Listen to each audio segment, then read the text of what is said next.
All right, I think we are live, and the goal for today is to write a whole or to edit a whole bunch of chapters. We're I want to first off apologize to those of you who I know I said we were going to do a live stream last Wednesday, and it ended up not happening. That was mostly because I had family come in, and I what I thought was going to be possible ended up not really being possible. And so yeah, that did not happen as expected. But we're here today. We got 4 more days left to the month. And so if that all tracks, that means I need to get 4 chapters done each night, which is doable. It's actually a little less than that. So the last day we can see how it goes. But um, some of these chapters take longer to edit than others. So if all goes well, that should be doable. And if not, I will just have to get it done at other parts of the day. I haven't really been able to do a whole lot of that. As in like working on this outside of this time right now. Because I have all my work for Kindlepreneur and everything going on, and it's just it's hard for me to juggle both during the day. I sort of have to focus on my main job during the day, and then right now tonight is my time to work on this stuff. Hopefully in the near future, I will be able to basically work on this channel and my membership and everything full time. I'm not going to say when that might happen, but let's just say there is a light at the end of the tunnel, and it's looking more and more like it could be a possibility in the next couple of months, but we'll just have to see. So I've already started this one. I'm about halfway through this chapter, editing this chapter, chapter 15. So I'm just going to start reading it out loud from what I have here. And from there, I will continue on. We'll try to get through all the way up through chapter 18 tonight. And yeah, we'll just see how it goes. If you're here, go ahead and sound off on the comments. Let me know and what you're hoping to get out of tonight. All right. So let's get into this. At last, the grave was complete. Mina and Jonathan gently lowered Arthur's wrapped body into the earth. The makeshift stake still protruded from his heart, his flesh now cold. As she helped fill the soil back in, Mina's vision blurred. Rare tears fell, mingling with the dirt on her pale cheeks. She could still see Arthur's courageous last stand, still hear his agonizing screams as the undead overwhelmed him. Her fingers trembled around the shovel's handle, fury and grief and guilt churning inside her like a storm. She should have saved him. She was a vampire, for pity's sake. Her accursed speed and let's say, what good were her accursed speed and strength if it failed to protect her friends when it mattered most? Question mark.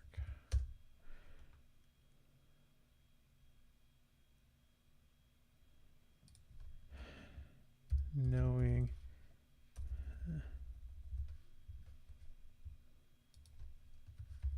she turned to Jonathan. Whatever she felt, he had to be feeling it just as hard, if not harder.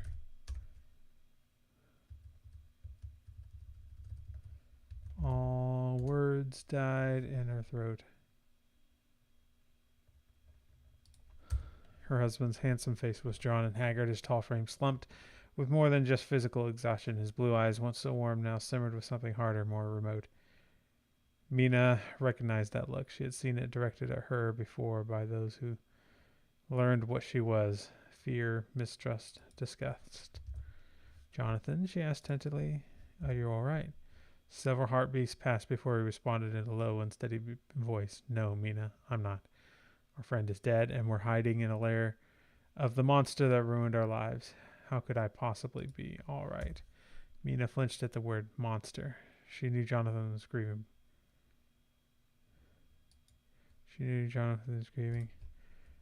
And the comparison was not meant for her.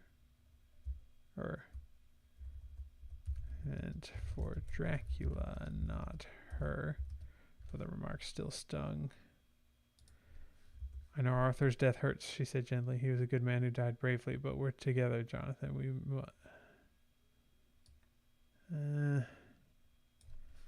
But you and I are still alive. We are still here. And we can still do something about all this.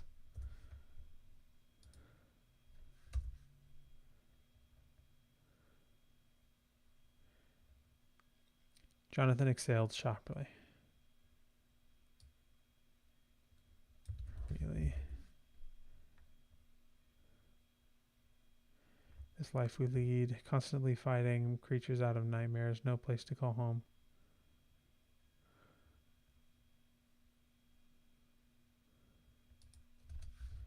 To truly call home. What chance of happiness do we have? Or is it all lost and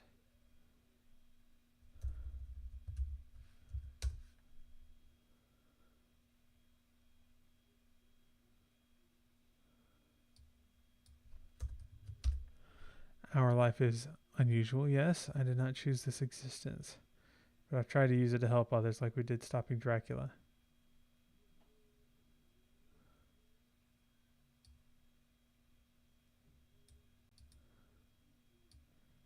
Let's see, like we did. You knew I was a vampire when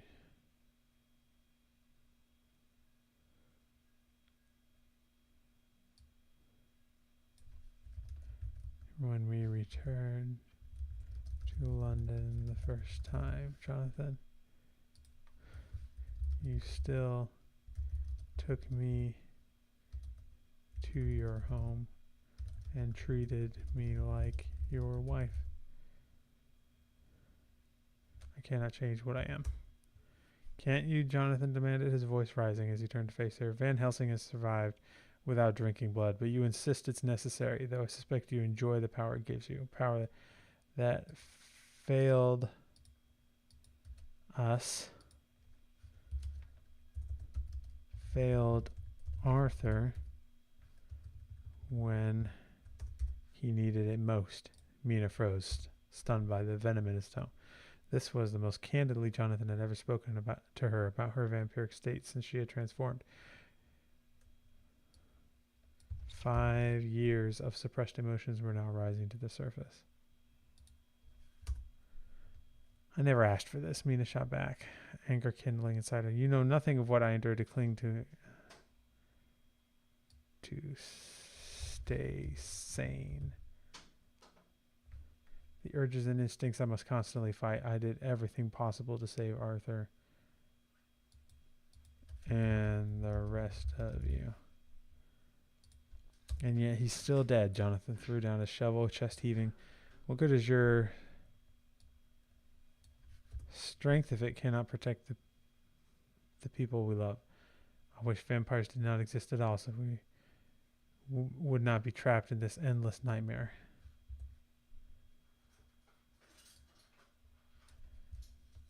Mina took a step back, his words like a physical blow. Is that how you truly feel? Mina whispered.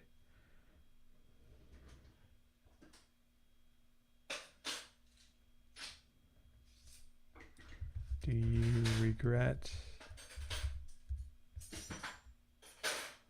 She left the rest of the question linger.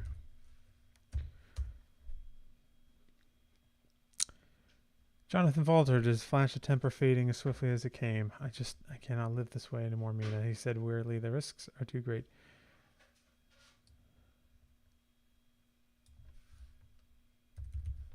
A lot to deal with. And you are different now. I no longer know if you are someone I can trust. His quiet confession pierced her more cruelly than any shouting could. This was her greatest fear, not monsters of death, but losing Jonathan's love and trust. Hot tears welled in Mina's eyes once more. You honestly believe I would hurt you, she breathed. I have only ever used my gifts to help people, including you. Yes, I'm a vampire, but I'm still your wife.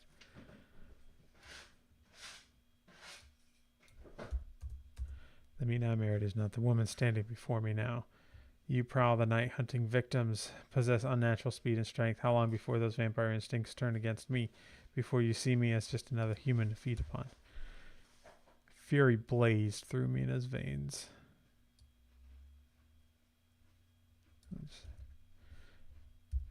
How dare you, she growled, baring her fangs briefly. I have never harmed an innocent person.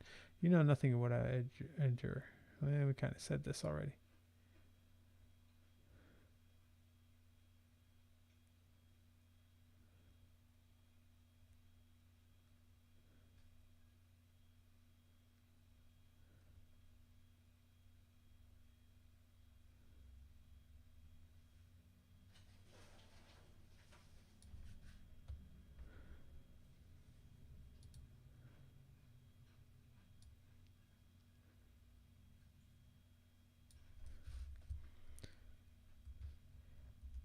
You would, if you were in my situation, you would know just how much force of will it takes, how much I have sacrificed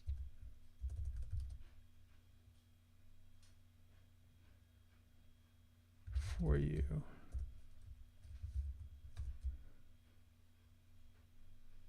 Jonathan's eyes narrowed.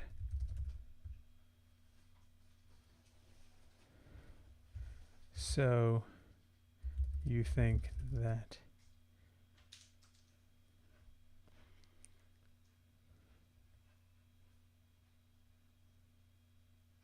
I should reward you, congratulate you for not murdering people?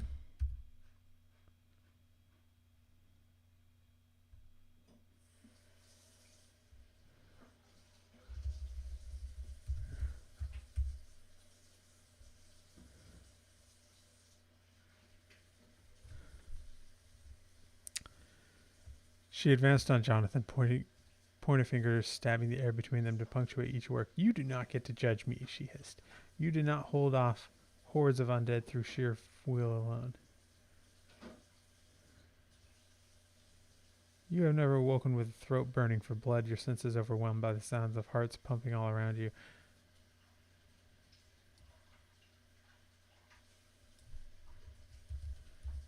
You do not get to condemn me for how I survive it. Jonathan took a step back, eyes widening at her. Mina inhaled slowly, regaining control. I should go, she muttered. This conversation is going nowhere. She turned swiftly, cloak swirling around her, and strode back to the castle. Fighting back sobs, Mina wound through the stone corridors until she reached Van Helsing's study. She rushed inside, too upset to knock. The two men looked up in surprise from their books. Van Helsing rose, his craggy features creasing in concern. Mrs. Harker, what has happened?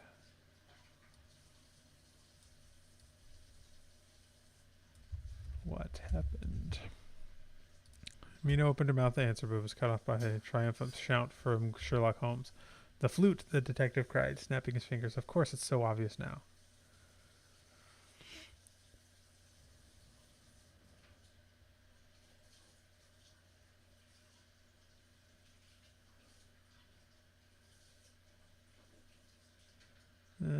kind of covered this in the last. So you're asking about Claude 2.1 going back to normal. It is not back to normal. It has made some improvements. But if I were to show you that, I've got it right here. This is just a sample of one of my super prompts.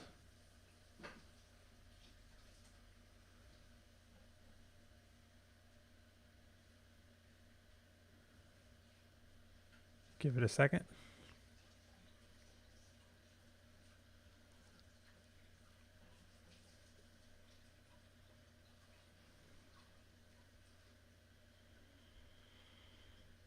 Well, at least it's not citing some like woke reason, but it's still not doing it. However, there are prompts and ways to get around it, which I will get to in a future video, probably this week, but not right now. Okay.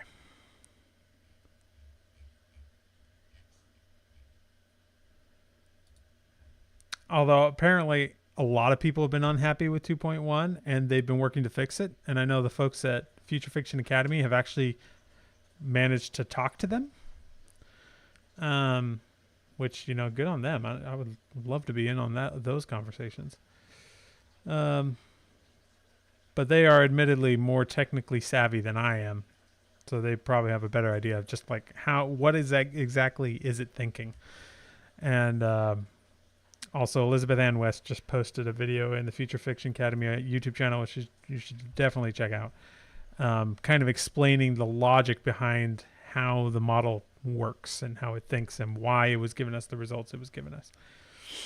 All right, now I got to figure this out.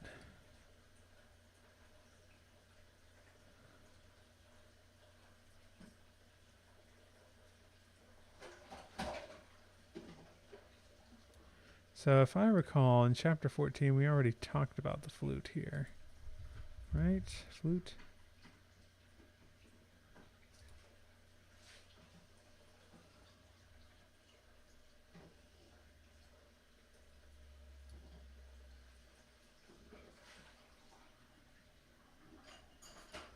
Yeah, we already saw this. So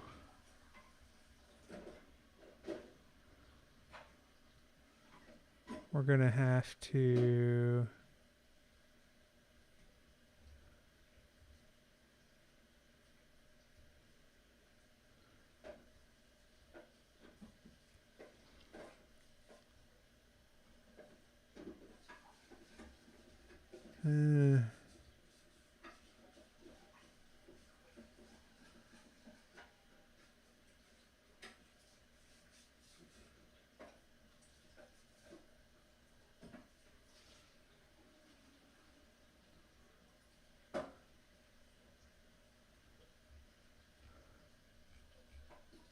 okay, this is bad. There's a spot here.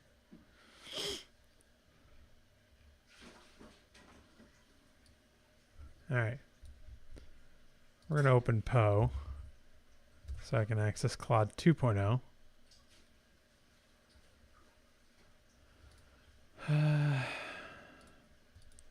Here is a chapter I've been writing. Please continue it to show Sherlock discovering a ritual in one of Dracula's ancient tomes that talks about undead necromantic energy needed for a resurrection, and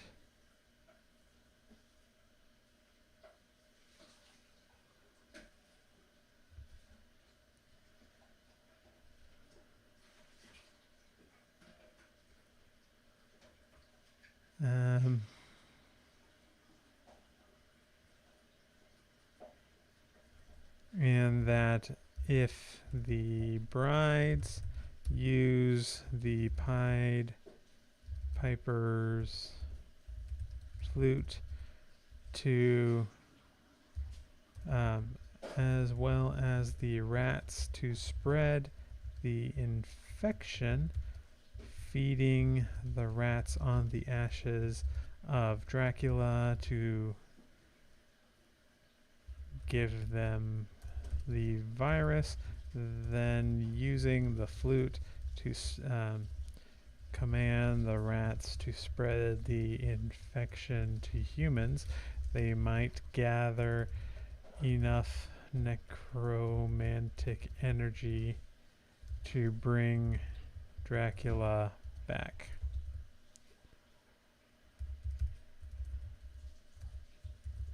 Here is the chapter so far.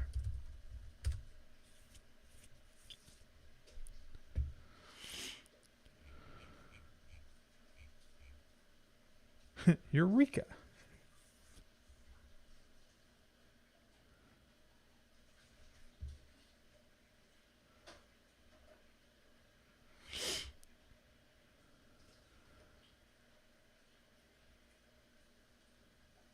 Yeah, this isn't bad.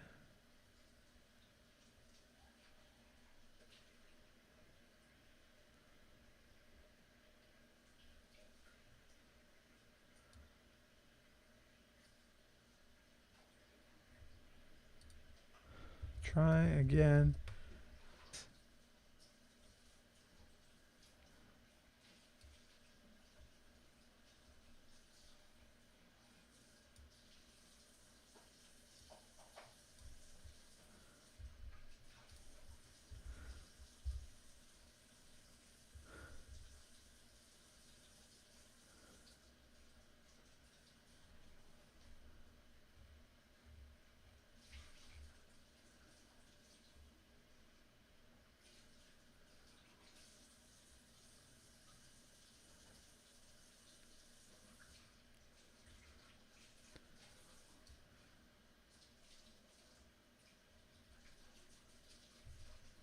Okay, this should probably be good enough.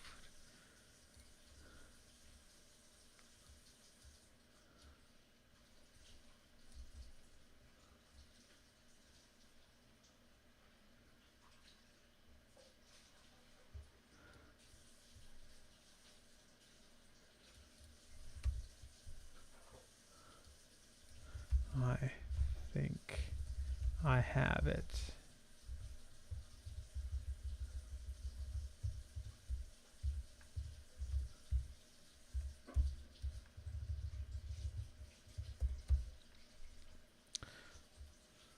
Leaping up from the table with an ancient tome in hand. I believe I found something that may provide. I believe I found a crucial clue. Bina and Van Helsing hurried over to peer over Sherlock's shoulder at the crumbling pages. The text was in Latin, accompanied by intricate illustrations of bats, wolves, and humanoid, let's say rats, and humanoid figures with fangs. This passage describes an ancient ritual for resurrecting vampires who have been destroyed, Sherlock explained. A feverish. Don't need that. It requires a confluence of undead energies to recall the spirit from beyond and rebind it to a physical vessel. Van Helsing stroked his beard thoughtfully. The ritual must mean.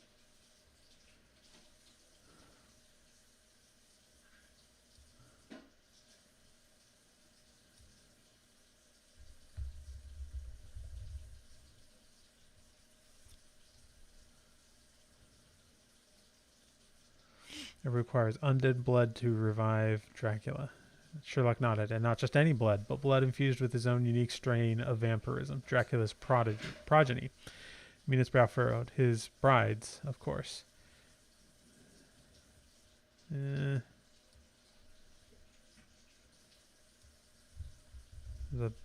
brides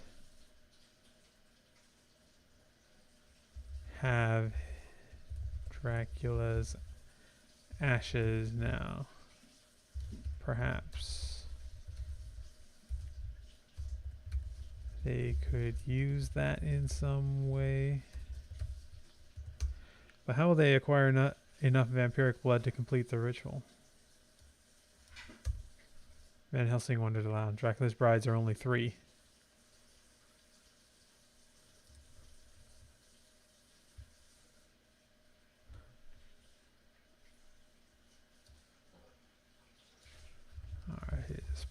progeny turned by him, as am I, and as are you, Dr. Helsing.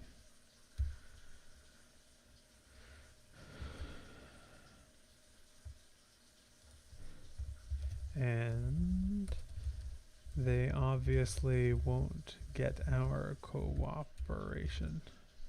Sherlock tapped the ancient text impatiently. It specifies here the need for a convergence of the undead, a mass gathering. Whoever said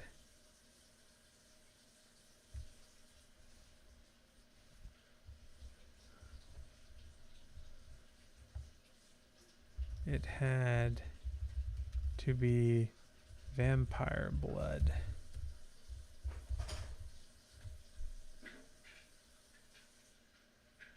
It specifies here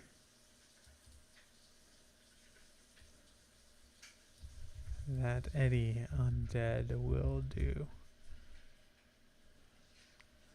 Mina felt a chill pass through her, recalling the strange behavior of the rats fleeing the castle. Recalling the strange creatures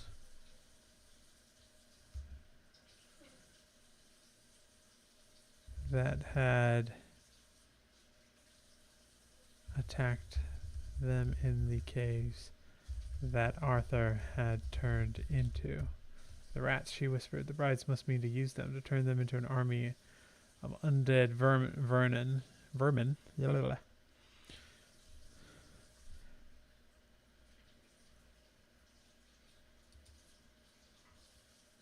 Could spread Dracula's unique undead virus like a plague.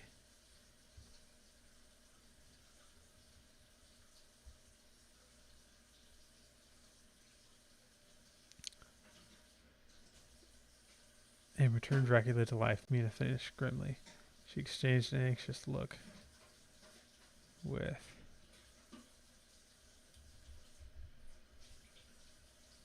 Sherlock. Preventing the evil count's resurrection had just become significantly more urgent. We must return to London immediately, she declared. Now that we know their plan, we can stop it. Sherlock was already fetching his Inverness coat and deerstalker hat. Quite right. The game is afoot. With his disguise... With his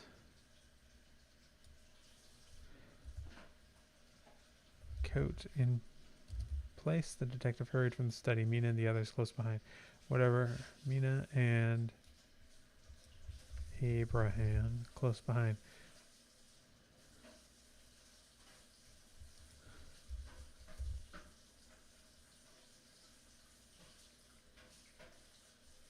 It didn't take them long to find Jonathan and fill him in as well. Mina tried to catch Jonathan's eye, but he wasn't looking her way.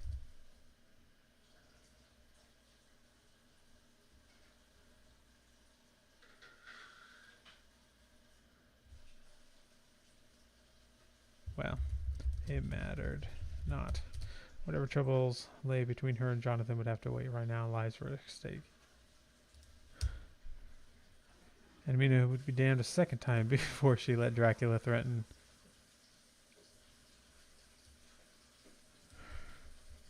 her family again.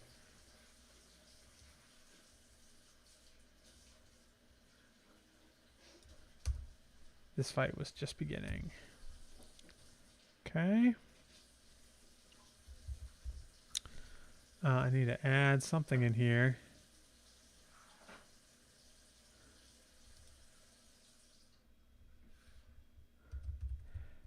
They must be planning to use the Pied Piper's flute to control the rats and disperse the virus quickly through all of London.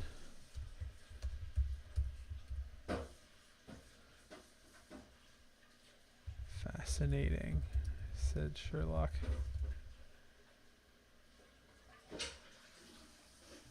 Surprisingly brilliant strategy. A surprisingly brilliant strategy. Alright, that should be good enough.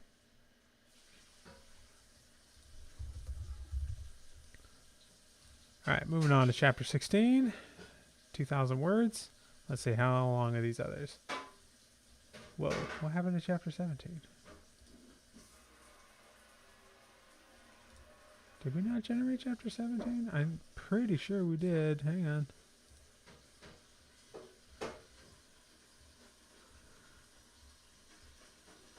Yeah, here it is.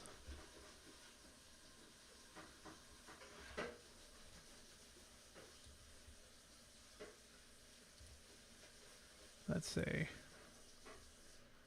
Need to review the super prompt.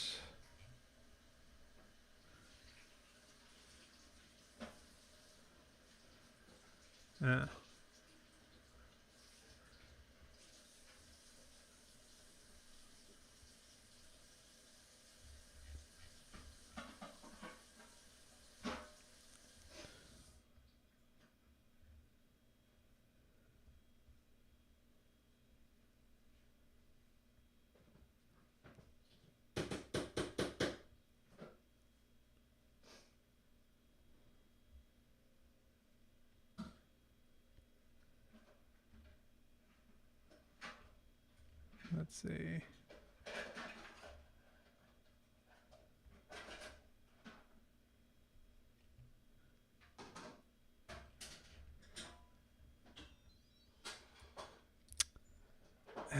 Maybe we should regenerate this actually.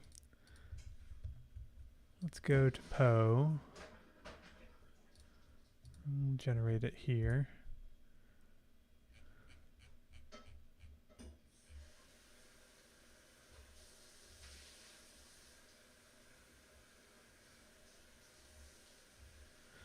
Maybe this would be a good opportunity to kind of show how you can adjust the super prompt to kind of work in Claude. So the way I've been doing it so far is I take everything except the instructions and this reminder and come here, say the following is a bunch of information about a chapter I want to write. Please make a plan for what this could look like. Something like that. Still need to test this a little bit more.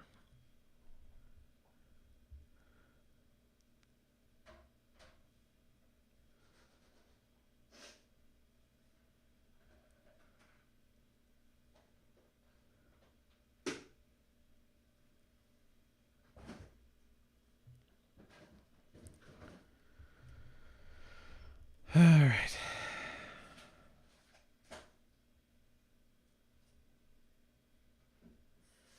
So it gives us a plan. And now I take a kind of different version of my instructions. I'm just going to paste these here, but I'm going to modify it. So we say, now that you have that plan, pretend you are a best-selling novelist with hundreds of books to your name, using all of the information on chapter beats, overview, setting, and characters. We'll say draft a 5,000 word first draft of the chapter with plenty of detail and point of view. Use the style, chapter beats, and the scenes. Yep. We'll get rid of this thing. Anytime you ask it to do like, all right. And we'll see if this works. Sometimes it does, sometimes it doesn't. Haha, it's working. So this seems to be the way to make it work. I still haven't played with it enough to really know if like this is better. than doing it the old way. Like, is the output better? So far it looks okay.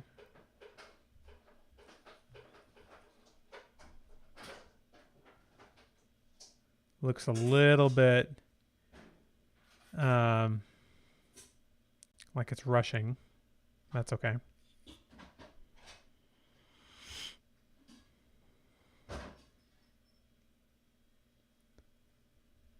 Let's see what Poe gave us. Oh, no.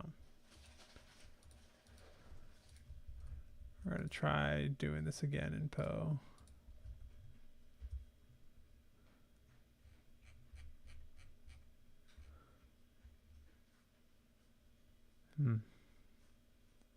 Seems to be having trouble as well. That's weird.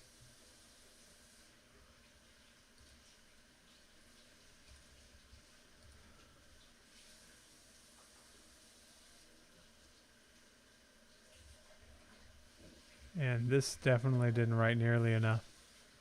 Let's try Open Router. We'll just go through all of the different options tonight. And actually, we could... We'll try just taking out some of these things.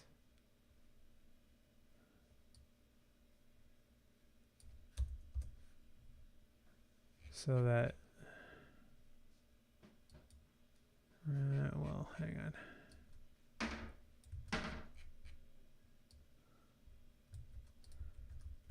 See if this just works any better here. If I ask it to do 5,000 words instead. There we go. Now it's working at least. And let's go Claude version 2. We'll clear the chat. The only thing I noticed with the Open Router is that it doesn't seem to have long, like it'll get cut off after a while.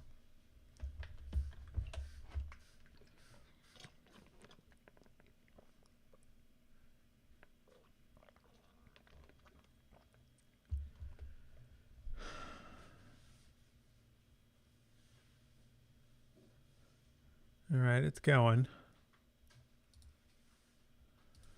Okay, for this, we'll say, can you flesh out scene 1 to show more than tell? I'm like trying multiple different ways of generating all at once here. Because we're still kind of learning. All right, so scene 1 is here. Let's see how well it does.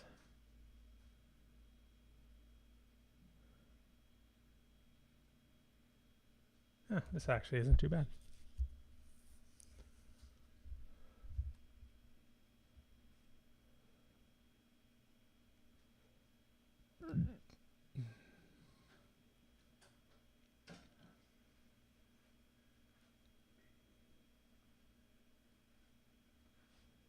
Yeah, it's definitely fleshing this out a little bit more. So we could try this. Say now, flesh out scene 2 to show more than tell.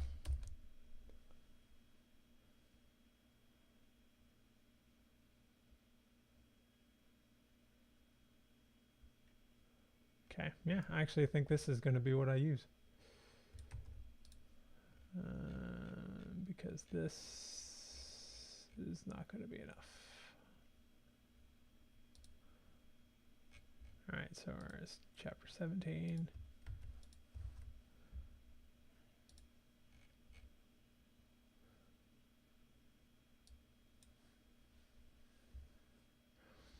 By the way, I've noticed that when you want to expand something, the phrase flesh out does tend to work better than saying something like then expand this section or something like that.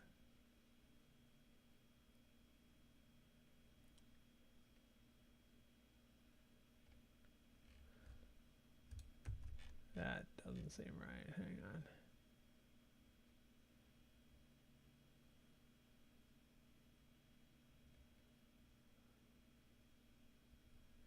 I might have to edit that heavily, but. And now we'll use ask it to flesh out scene 3 that it gave us.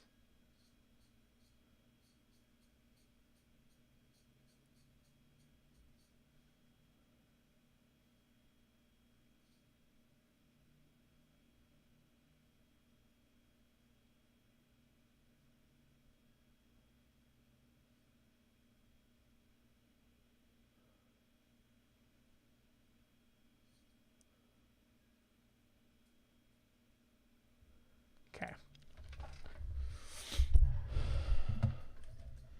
All right.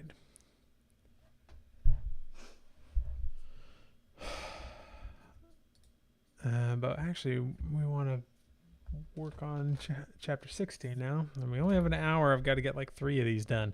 So we'll see how it goes.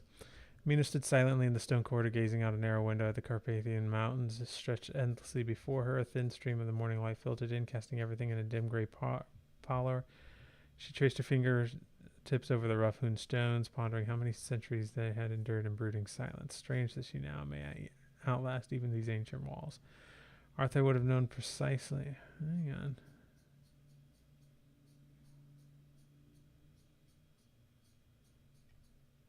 Yeah. Arthur would have known precisely when their train departed Bucharest. He always handled the travel arrangements on these journeys. Arthur was gone.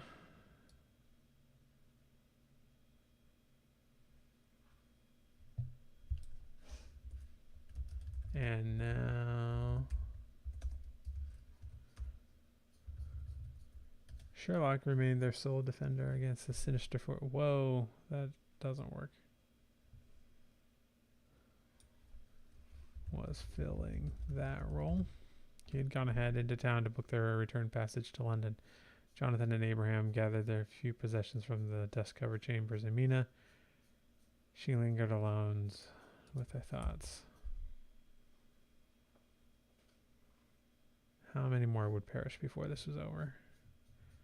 A scraping sound drew Mina's attention. She turned to find Van Helsing standing at the end of the corridor, half cloaked in darkness. His broad-brimmed hat...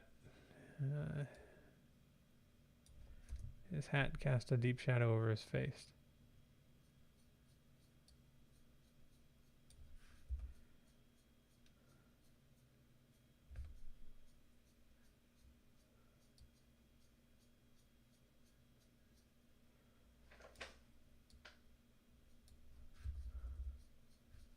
Abraham, Mina began gently. Have you gathered your things? We'll be departing soon. Van Helsing said nothing. He turned and shuffled into a nearby chamber. Mina followed, feeling the air grow heavy.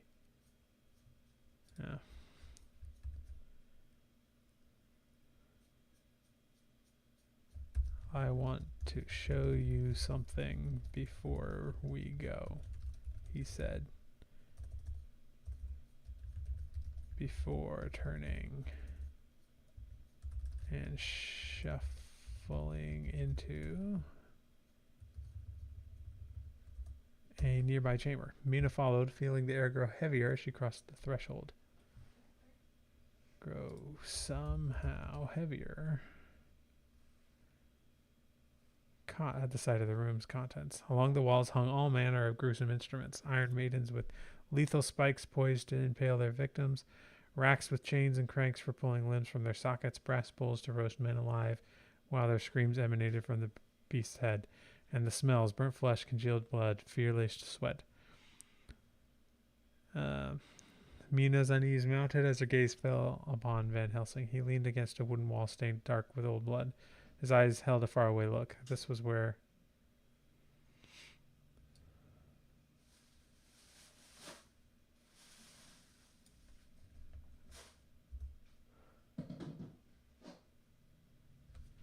Abraham, why have you come? Why have you brought me here? She asked. His haunted expression remained fixed on some unseen point. For many moments, the only sound was the faint skittering of unseen things in the shadow. Finally, he spoke, his voice heavy. I I sought solitude to think. My feet carried me to this place. I have avoided it since Dracula's defeat.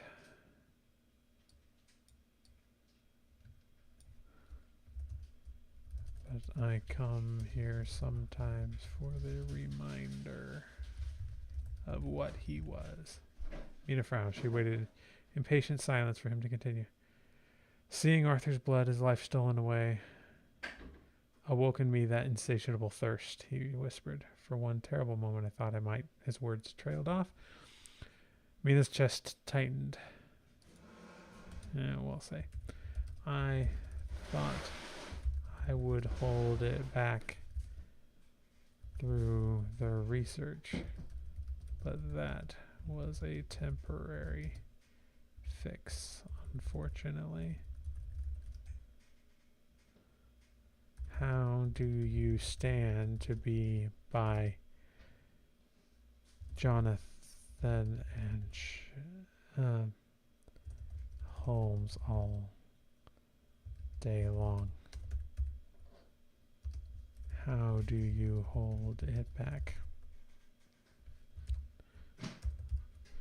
Mina's chest tightened, a sickly emptiness opening within her. Since revealing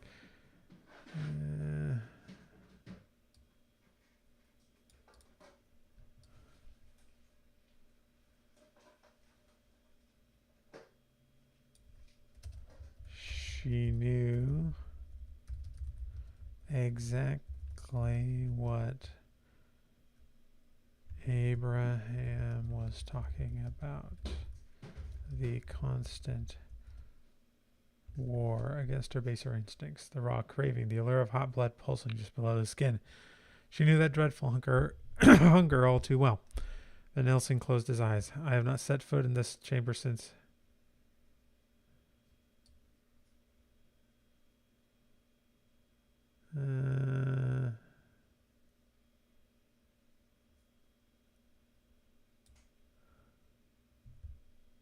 That doesn't really.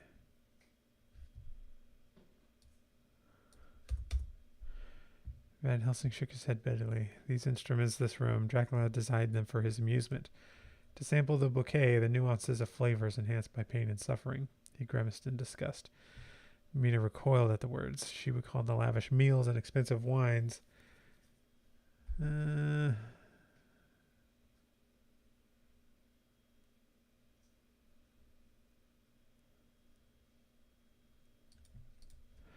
Jonathan had described when he was Dracula's guest the first time. It seemed the undead man liked to savor his food.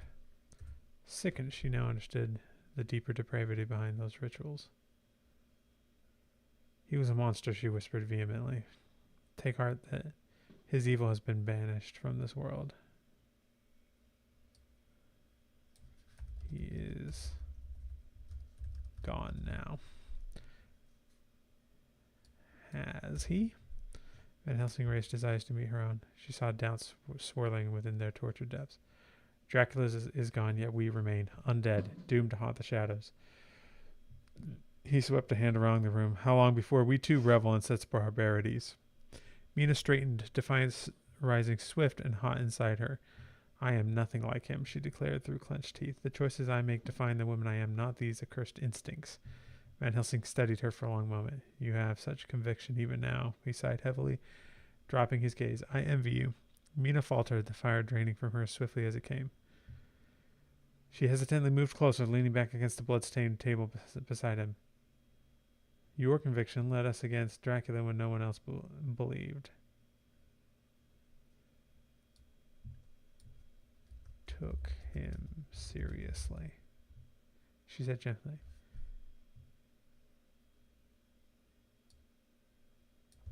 It can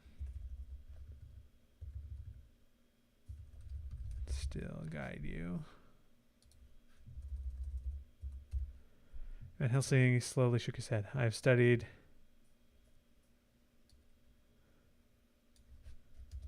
vampires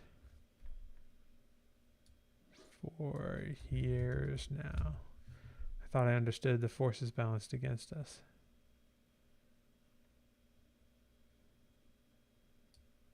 But recent events have shaken me.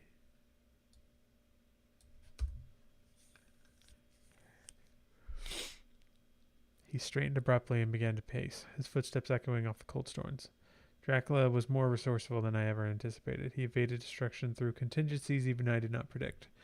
His voice turned icy. Now his brides weave some new machination, poised to threaten everything to bring him back. Mina watched him, her brow furrowed and concerned. She had never seen him so agitated, so uncertain, a stark reminder that even great men could falter. When I learned Dracula yet existed, I dared to hope.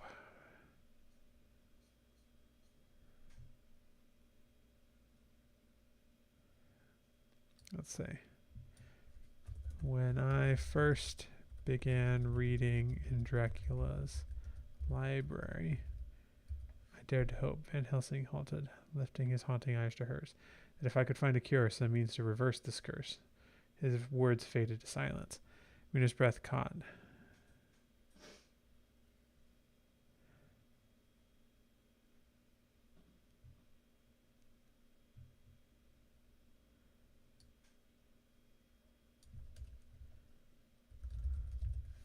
In her despair,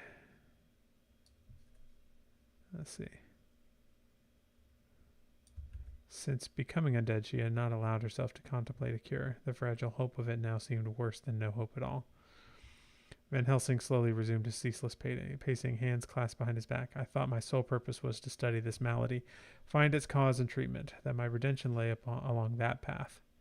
He stopped again and turned to fully face her, raw torment etched across his features. But recent events cast doubt upon that conviction. Perhaps my presence causes more harm than good. Perhaps in sheltering myself here I have ignored a greater calling. Mina stared at him, stunned by the depth of his uncertainty. Never had she seen him so lost, so broken. Her mind reeled, struggling to form a response. What does your heart tell you? She asked.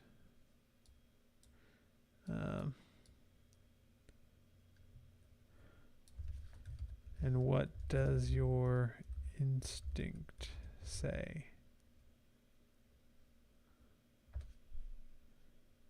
Van Helsing closed his eyes. I do not know. His voice ached. Was barely above a whisper. I cannot say what path is rightful or just, only that Dracula's evil must be stopped, whatever the cost. He drew a long, steadying breath and straightened his shoulders as if gathering the frayed remnants of his resolve.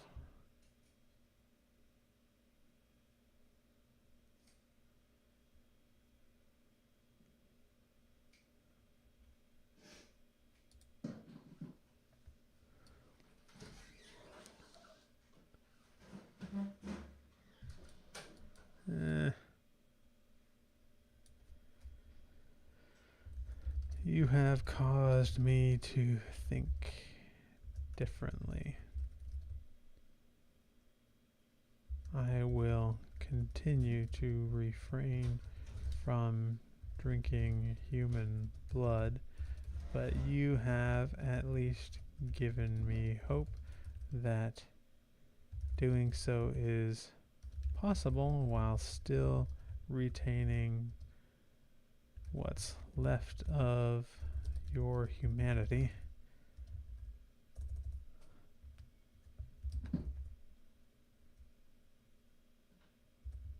That is a small hope, one we don't have, and we don't have many of those. Mina nodded slowly and laid a gentle hand on his arm. only ask is that you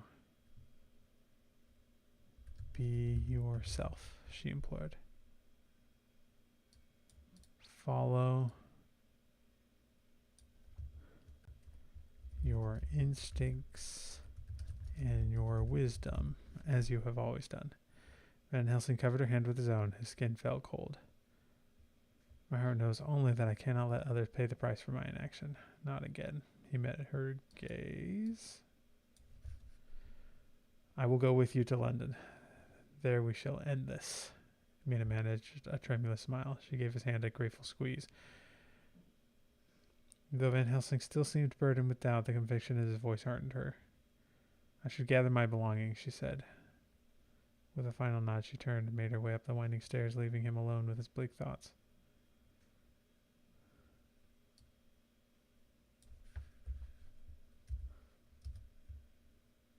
Though, to be honest, she was just grateful to be away from Dracula's torture prison. She had nearly reached her bedchamber when quiet footsteps approached down an adjacent corridor. Jonathan emerged from around the corner, halting when he saw her. An uneasy silence fell between them. Mina searched her husband's face, so achingly familiar, yet now a stranger's. His clear blue eyes, once brimming with warmth, regarded her with detached courtesy. He had kept his distance these last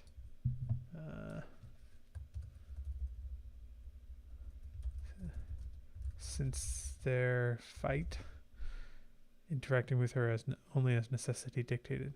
She could hardly fault him. The gulf now divided them was of her own making. By accepting Dracula's blood, by becoming a vampire, she had become the very evil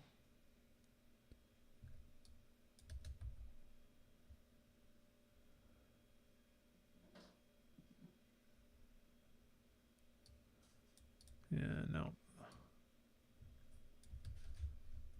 She hadn't exactly maintained any tact in their argument. Jonathan, she faltered, unsure what to say. How could she ask him to understand the unthinkable?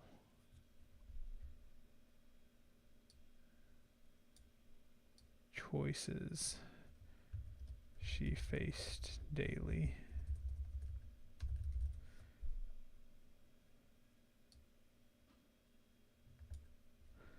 How could she get him to somehow appreciate what she did? And how could she better understand him? He watched her mutely, no hint of feeling in his closed expression. After a taut moment, he glanced aside. I should finish preparing for our departure, he said in a strained voice. Excuse me.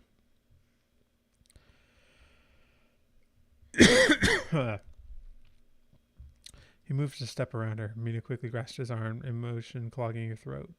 Jonathan, please. He hesitated, then gently extracted himself from her grip. I can't do this, Mina, not now.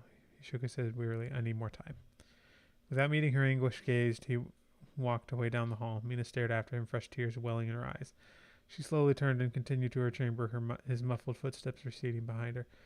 Closing the heavy door, she leaned against it for support as despair crashed over her. She had lost her place in society. Her friends...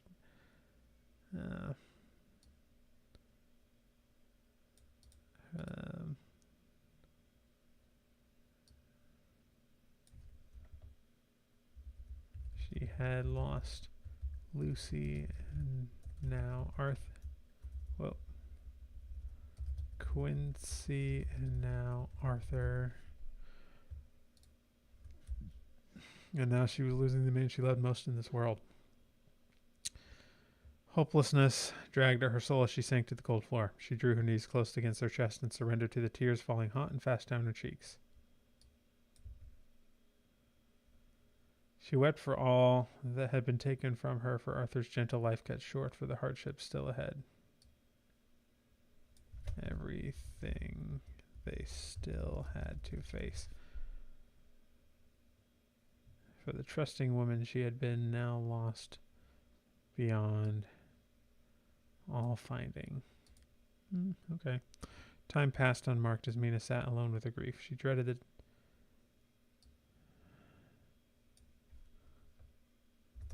Sherlock's return, knowing that it meant having to face Jonathan day after day as they traveled home, knowing she had broken something between them that might never be repaired. Wiping her eyes, she rose on still and steady legs.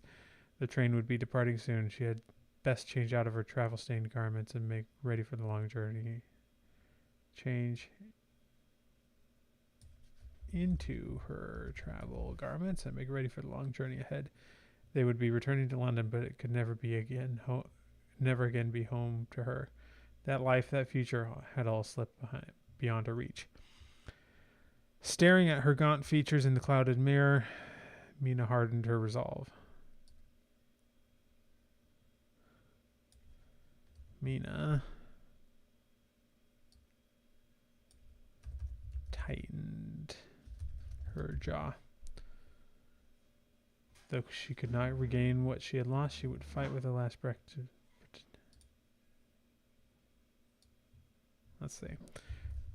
Well, she was not returning to London because it was her home. She would return to save the people.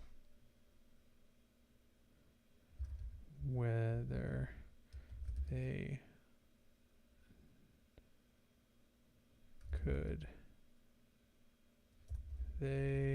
or Jonathan could appreciate her or not. The brides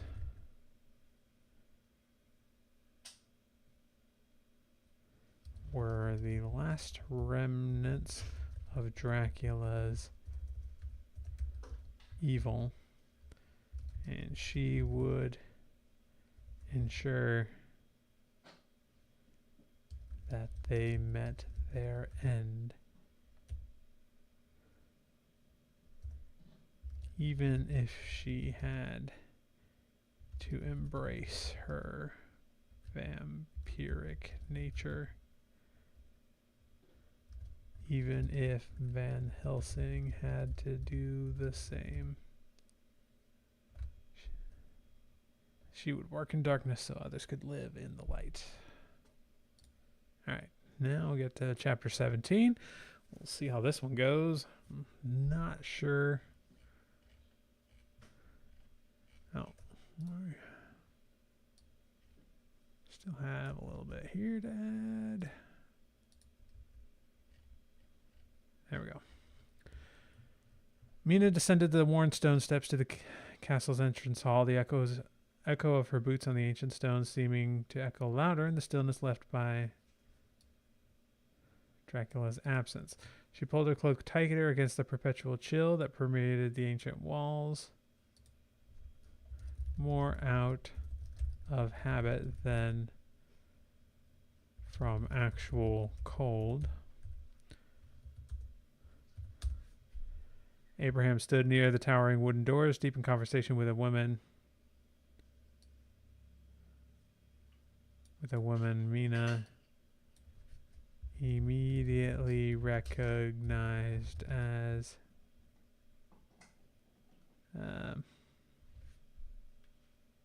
okay, didn't show her here, didn't name her. What was the name?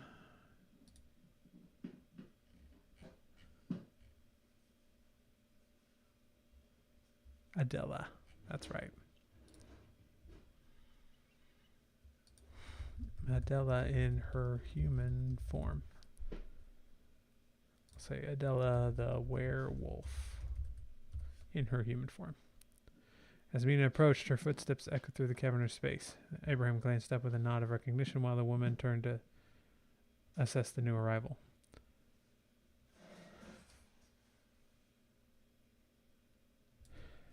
In the light of the entrance hall, Mina had a better view of the werewolf.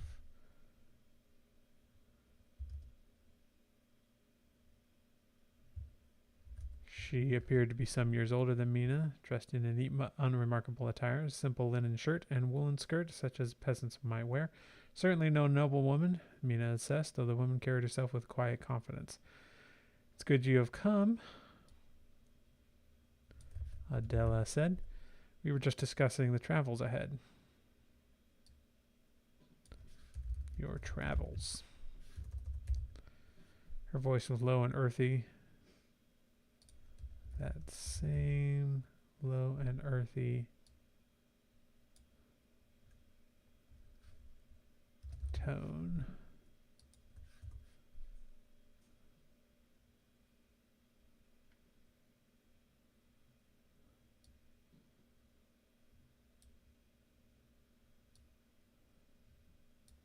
Raised a questioning eyebrow at the woman. So you know what we plan? We have already tracked the departure of one of the late Count's remaining brides, the woman replied. She waved a hand vaguely eastward, cleverly disguised, but difficult for we wolves to lose a scent entirely once caught. But there were at least two of the brides here. The other one, I suspect from what Abraham has told me, is the one who stole away with the ashes of Dracula. Mina kept her expression neutral, though internally she turned this new information over.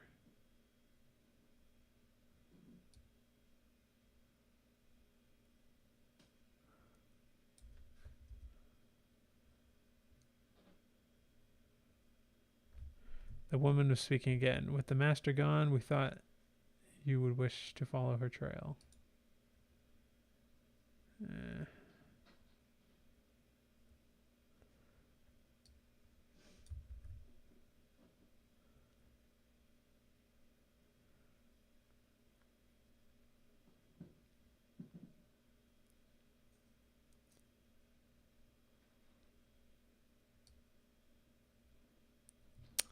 Let's see. You are welcome to join us as we go back to London. Your help would be invaluable in vanquishing the brides.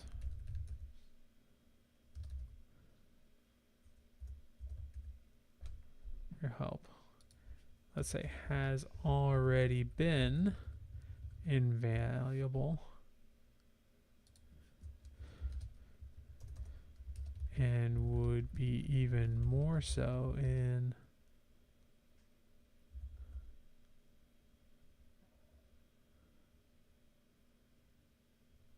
back in England.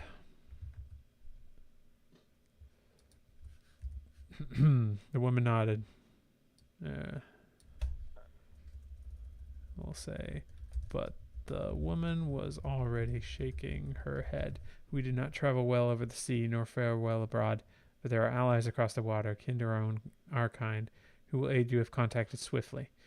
Mina opened her mouth to inquire further, but at that moment Sherlock strode into the hall, coat flaring behind him. And where might these English wolves reside? He interjected, fixing the woman with an intense stare. No detail ever escaped those eyes. Mina knew. The woman did not flinch from that penetrating gaze. I know not their exact dens and lodgings, but there are many scattered throughout the northern and southwest wilds. Near Baskerville Hall, then, in Devonshire. Sherlock declared it as fact rather than question, eyes glinting. The woman dipped her head in assent. Just so. In that moor country, there are those allied to us who walk on 2 legs or 4 by necessity. Sherlock rubbed his hands together with satisfaction. Well, I'll be cursed. I thought I was chasing fantasy when I investigated tales of a demonic hound stalking the bog. It did indeed turn out to be a hoax, but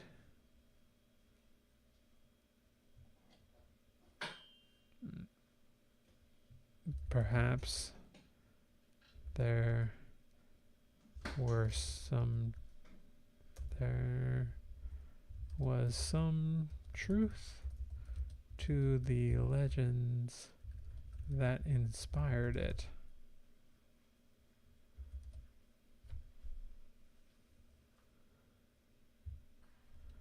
Back then, I would have assumed all talk of the supernatural must have a natural explanation. But recent events would suggest otherwise.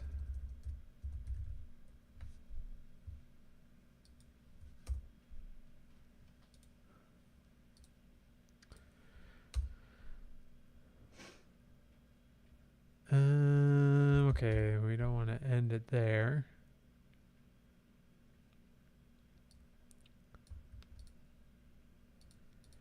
Here is an edited part of chapter of scene 1. Can you continue this to have Sherlock tell them that their tickets have been arranged and that it is time to go?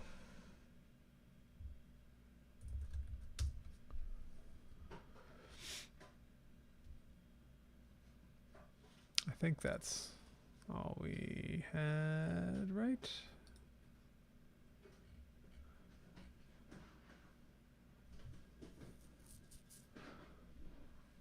Oh, no, there was more.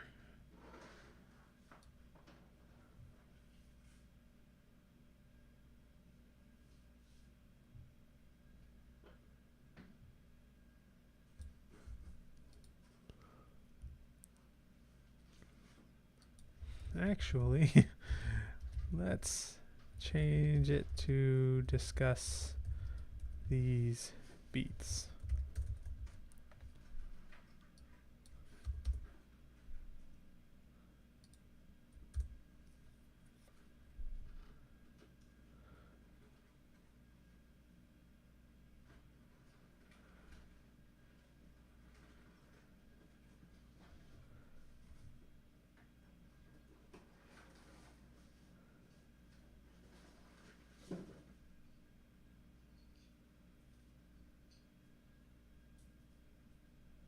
So Claude is still working for me in situations like this where I'm wanting to expand on certain chapters. It's definitely not as bad as it was. They've made improvements, so that's hopeful to me. I still can't get it to like take one of my super prompts and just run with it. You have to do it in a 2-step fashion now, but it seems to be okay. So let's take this. Go back.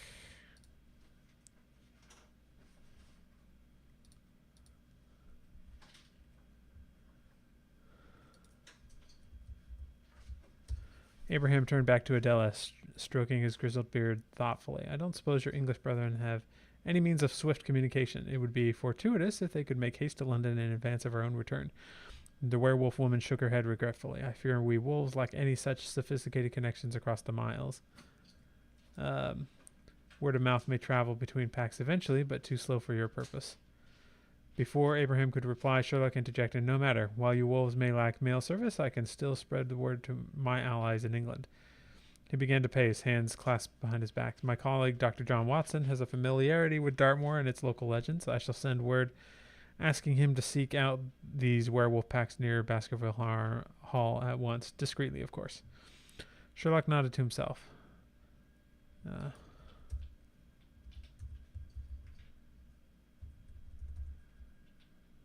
Mina frowned. "Will he be safe, do you think?"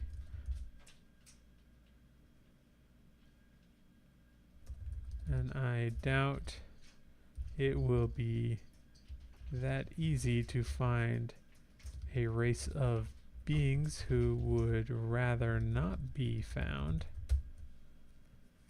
Sherlock nodded to himself. "Watson has proven himself quite the detective in his own right these past years. If anyone can locate your English kin, the English werewolves, it will be he. I have utmost confidence." He turned back to Adela with an intense gleam in his sharp eyes. "Will that satisfy for making contact, do you think?" Let's see, I need to make sure we're talking about a telegram here. I shall send a telegram ahead of us, asking him to seek out these werewolf packs near Baskerville Hall. Okay, yep. The werewolf woman dipped her head. "I would greatly aid the cause to have our English allies appraised of these unfolding events. Your man may well succeed at that." She held Sherlock's gaze steadily. "I shall inform my pack here that assistance may come over the sea. For now, the best hunt." I'll say, "I shall inform my pack of what you plan, but I suspect our role in this is finished. For now, the best hunting to you all." With a final nod to Abraham and Mina, she turned and slipped out of the towering doors, seeming to disappear like morning mist into the shadows beyond.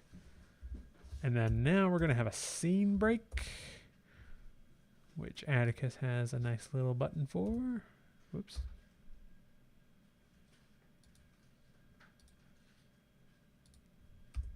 There we go. I have to go back and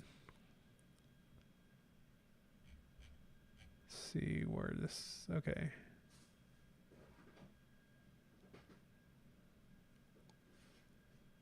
All right, yeah.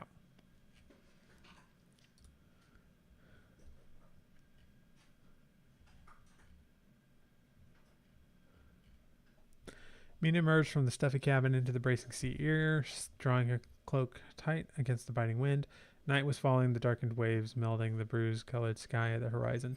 Somewhere beyond that ominous line lay London and whatever nightmares now festered in its depths. Mina descended the slippery steps to the foredeck, moving to stand alone near the prow. The cold bit deeply, the way only her heightened vampire senses could feel, but she barely noticed the physical discomfort. Her mind... this goes against something we've said earlier.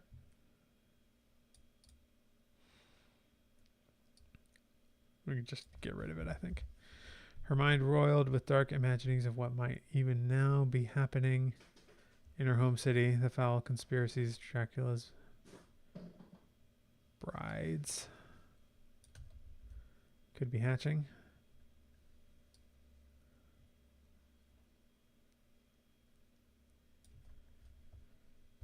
It pained her to have to wait so long just to return home. If, for all she knew, the brides were way ahead of them, and the ritual would already be complete as soon as they landed.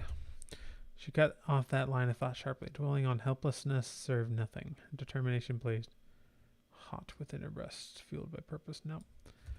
Whatever the cost, she would find and destroy. No. I'll just delete that. Soft footsteps sounded behind her, and she turned to see Abraham approaching, his warm cloak making him blend with the night. Wordlessly, he came to stand beside her, bracing his tall frame against the railings. In his hands, he held a map of London and the surrounding countryside, which he had marked extensively with certain locations circled and various notes crammed into each available space. Mina tipped her head toward the documents. You believe the brides have gone to ground in the... I think we already know where the brides are.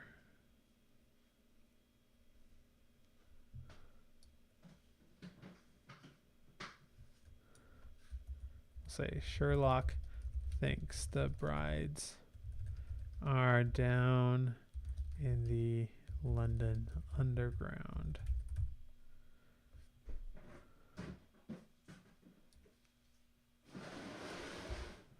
Abraham gave a heavy sigh, rolling up the mat with a decisive snap.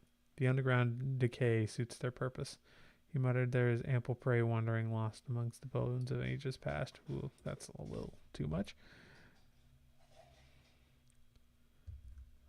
Only the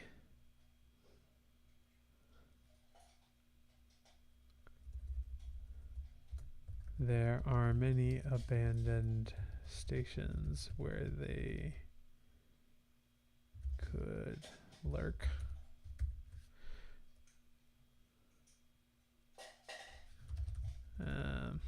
And it is a prime location to gather all the rats they need. Mina fought back a shudder at the thought, the image of scuttling rats invading her mind. She had witnessed some of Dracula's foul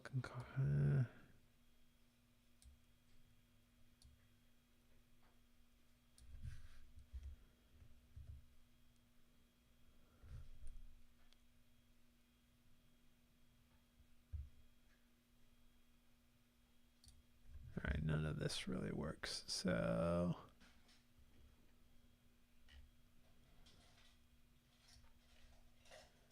let's see. Go into Claude. Here is an edited version of scene 2. Please continue it with these beats. Beats. Edited scene.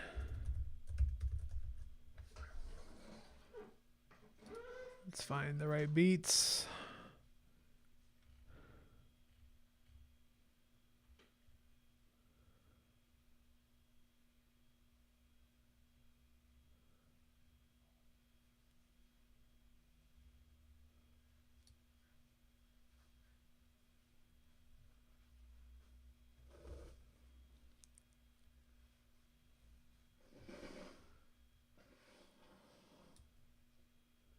Let's see.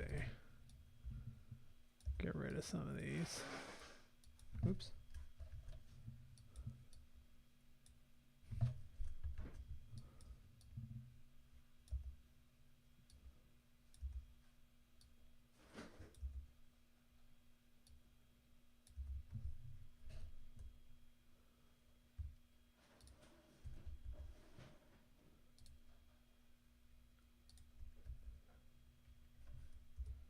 Let's try that.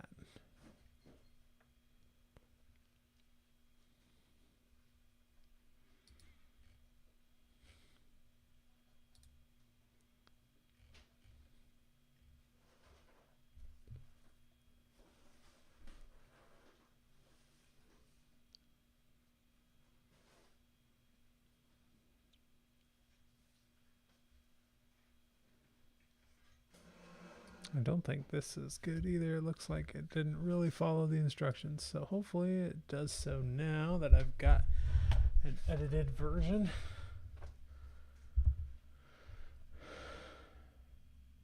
Yeah, this is good.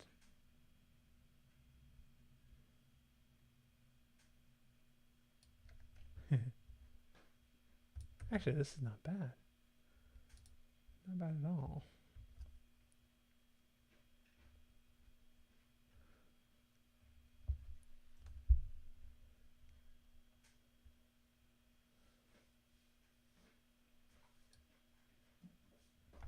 Um,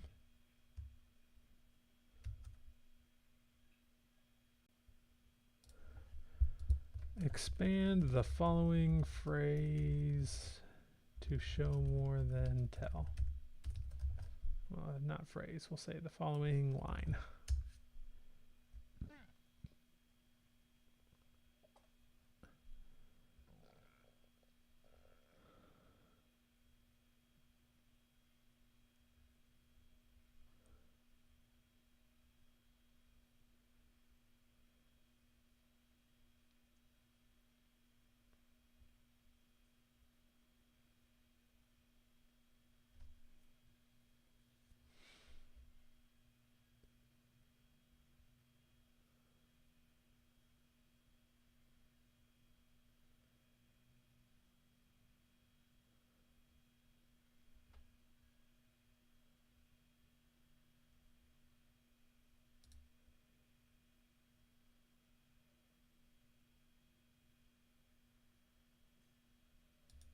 Yeah, that works.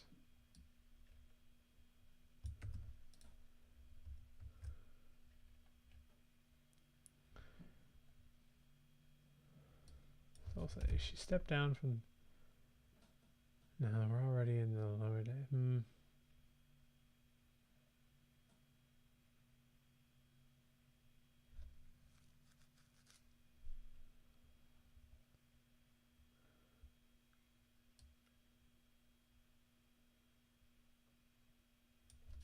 Stepped back towards the lower decks.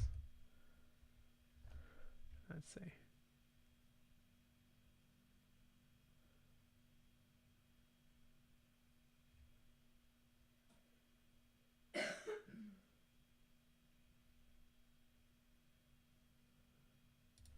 Let's say Abraham nodded in the direction of the cabin. The others wanted to talk strategy. Mina sighed. They couldn't talk strategy during the day when I can't be out enjoying the night air, but she stepped back toward the lower decks. Behind her, Abraham folded his lanky frame to duck through.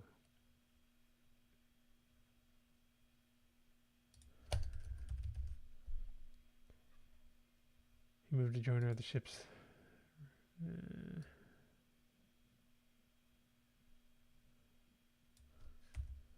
They had both kept out of sight as much as possible once the sun cleared the horizon each morning. Like all vampires, daylight brought pain and weakness.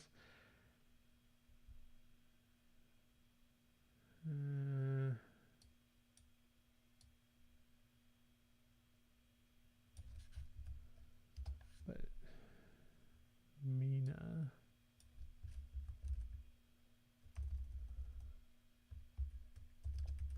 accepted the reality of what she'd become. At least nightfall brought relief, allowing them to emerge from confinement. She and Abraham stood in companionable silence for a while. No.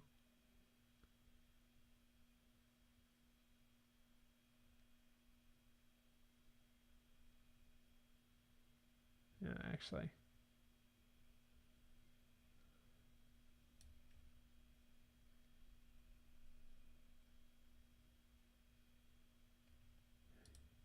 Actually, yeah,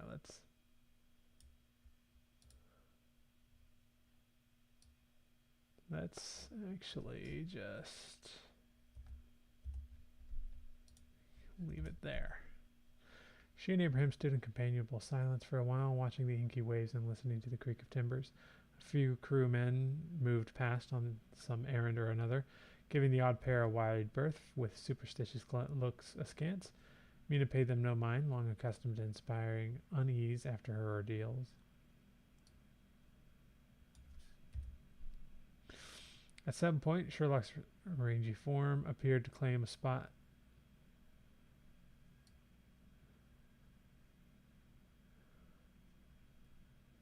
Approached to claim a spot at the railing nearby. Mina knew he had secured this private corner of the deck specifically so she and Abraham could take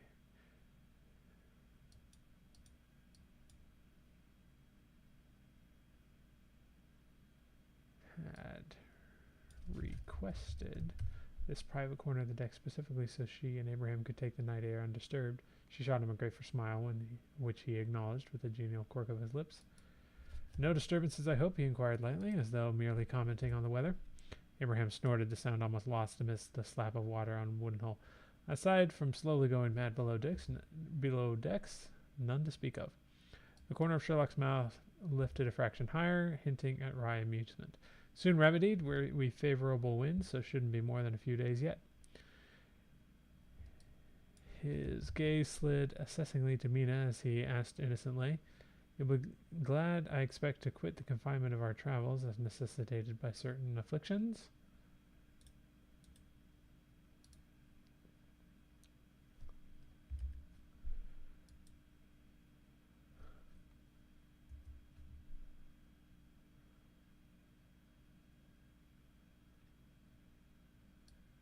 Alright, and here's where I hate to interrupt your time above decks, but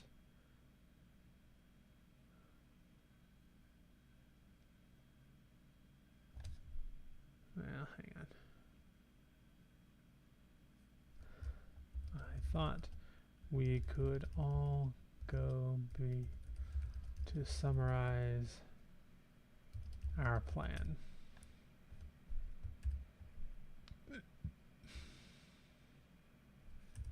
Mina sighed. I suppose it can't hurt for an hour or so.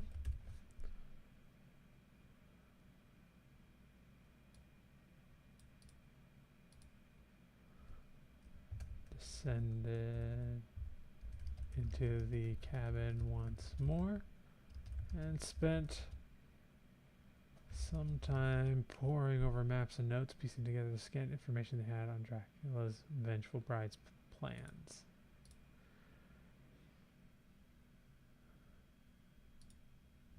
Here is what we know. We believe the brides mean to recreate Dracula's deadly plague using his very ashes.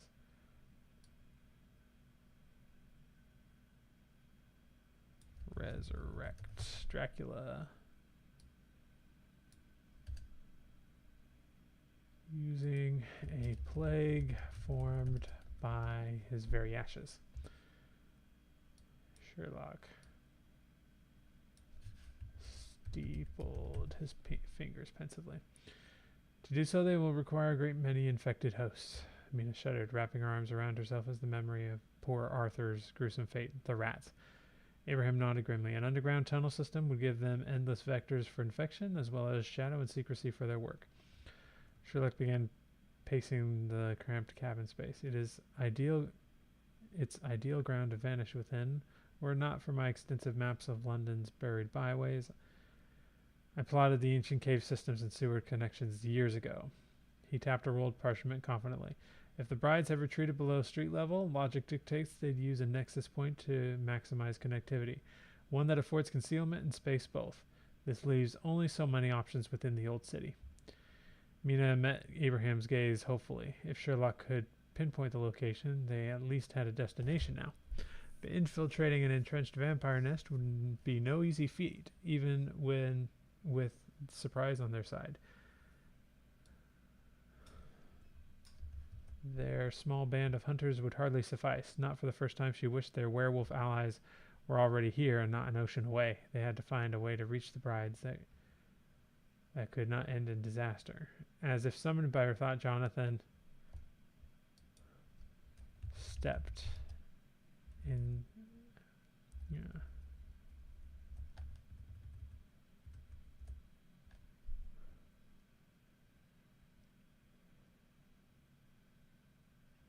We haven't mentioned the Jonathans here.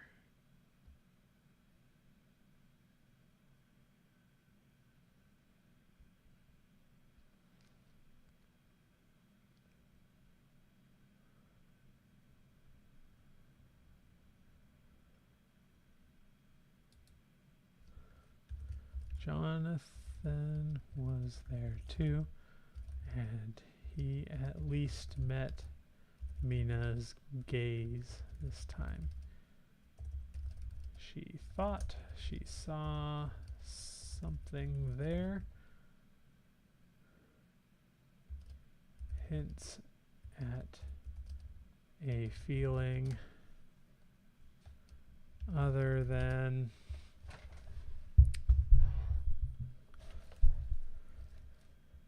anger or grief. Regret, perhaps.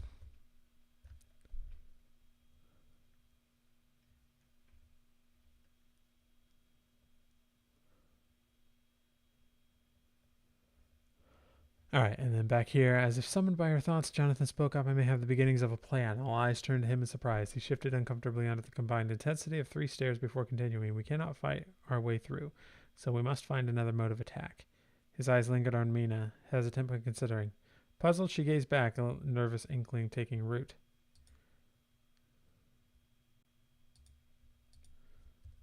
The eyes of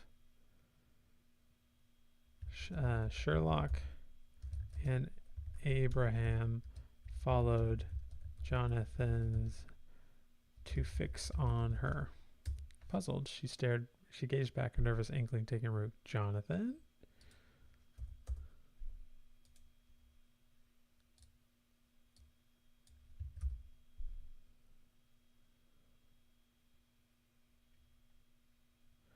All right, that's the end of 17.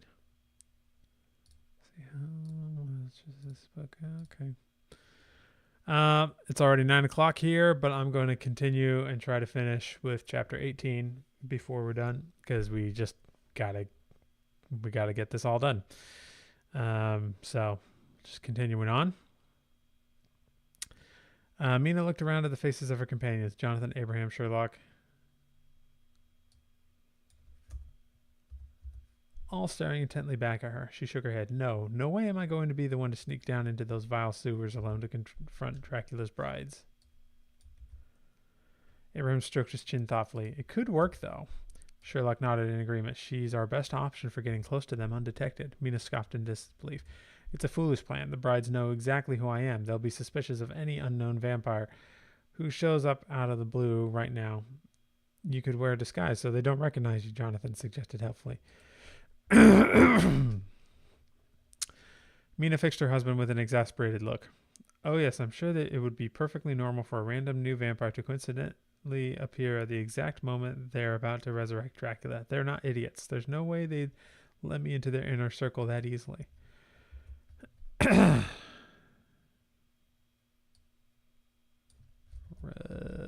his chin. Unless we could capture one bride, or even kill her without alerting the other two. Then you could take her place, pretend to be her. With the right costume and keeping your distance, it may just be possible to infiltrate their lair, enough to steal the flute or find some other way to thwart their ritual. Mina frowned. This is actually pretty good prose here. I don't have to edit that much. She had to admit it wasn't an entirely terrible idea, but the risk would be immense. One misstep and the brides would tear her limb from limb, and that was if she could even get close without them sensing her deception. No, it was too dangerous, especially without backup. Forget about trying to sneak in, Jonathan said. Why don't we just seal up the place, or flood it with holy water and garlic and silver and crucifixes, everything we can get our hands on? Abraham shook his head regretfully. A good thought, but not so simple. You must understand, holy water, garlic, crucifixes, these are mere deterrents for vampires, not fatal. Silver and sunlight, those can kill, but the brides won't be roaming the sewers during the day regardless. Jonathan looked puzzled. Well, why do those things affect vampires at all then? I have theorized that garlic, with its natural antiseptic qualities, may essentially cleanse vampiric cells, weakening them, Abraham explained.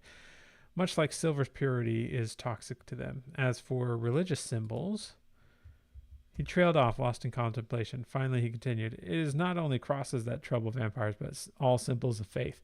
Christian, Hindu, pagan runes, anything imbued with,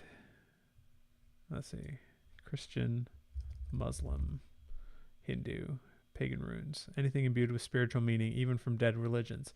Simply shape any material into such a symbol, and a vampire will recoil from its presence. Jonathan's brow furrowed. How strange. So what's the connection? Abraham sighed. I am not yet certain, but there are references in Dracula's own diary speculating some link between religious icons and sunlight. It seems to pain vampires for similar reasons, though I confess the meaning eludes me still. If you guys want to know, that's a little brilliant piece of world building that I added in there myself. In my universe, the gods, like the ancient gods from various mythologies, including the gods of or the God of the Old Testament, are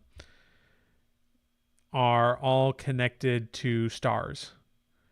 They are like the living embodiments, the avatars of stars. I have this sort of idea that stars are intelligent, and that the gods are sort of their avatars. And then completely, like, I hadn't planned that when I was developing this whole vampire lore, but then I realized that would be the perfect explanation for why sunlight is harmful to them, because it's like part of a god, essentially. And then it would also make sense why religious symbols would also affect the vampires in a similar way. So it just kind of worked out perfectly. Just a little bit of a clue into what I've got going on in my whole little shared universe there. Anyway, Sherlock cleared his throat impatiently. As engrossing as this all is, we must stay focused. Setting the bride's lair ablaze may backfire if their ritual is already underway. We need a method to halt their plot directly, not just deter them. And for that, we need more intel, and we need to retrieve either the ashes or the flute. His sharp gray eyes drifted to Mina pointedly. She crossed her arms. And I suppose you think sending me in alone and unaided is our best chance of success? It is our only chance, Sherlock stated bluntly.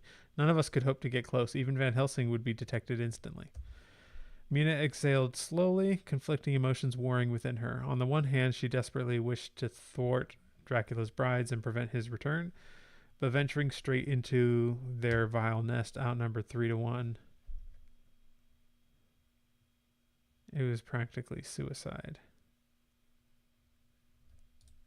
Even if they managed to capture or kill one of the brides, the other two would be just as bad.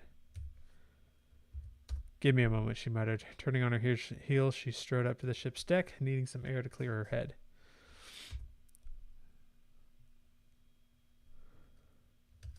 She wasn't sure why she was spending an evening in the cabin in the first place. The night was cool and calm, the velvet sky glittering with stars. Mina closed her eyes, savoring the fresh sea breeze on her pale skin.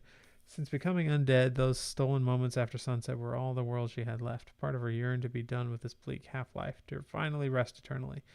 But she couldn't leave this task unfinished, not when Dracula's resurrection would unleash untold suffering. She tensed slightly at the sound of footsteps approaching behind her, but Jonathan's familiar scent washed over her, reassuring in its warmth.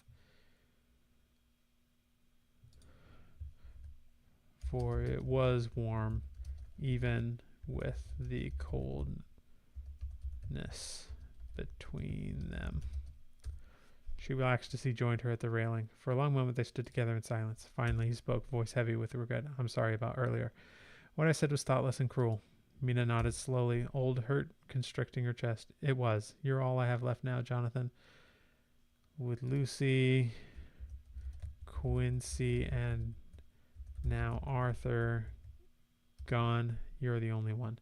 Her voice dropped to a pained whisper. My friends, my family, no one else knows what I've become, other than Abraham Sherlock and John. I'm completely alone in this world.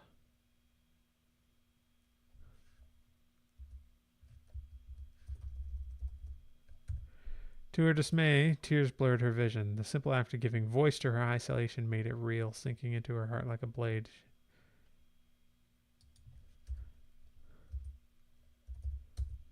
But it was true. She was utterly alone.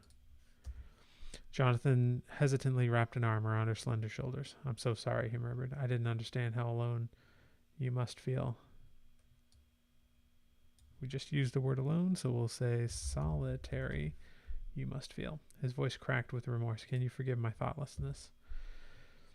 Mina let her head rest against his shoulder, comforted by his familiar warmth and scent. Of course I forgive you, she sighed, wiping her eyes with her lace sleeve. I just wish I could be the woman you married again. You're still her, Jonathan said fiercely. You're still my Mina. He gently lifted her chin to meet her gaze. My feelings were hurt and I lashed out cruelly, but you have... let's say instead of my feelings were hurt, we'll say I was in pain and I lashed out cruelly. But you have stayed strong and true despite what was done to you. I think I can appreciate that.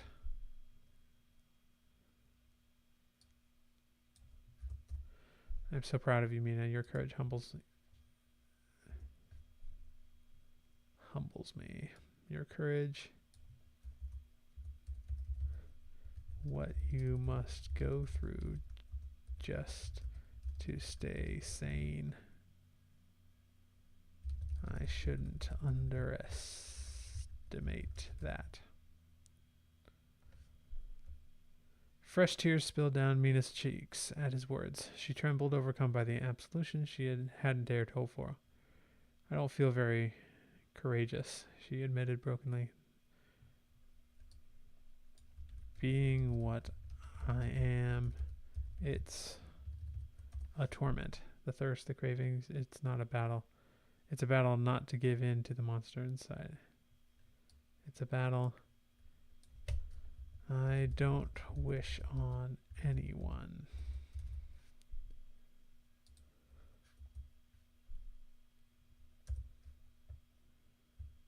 He left his arm around her,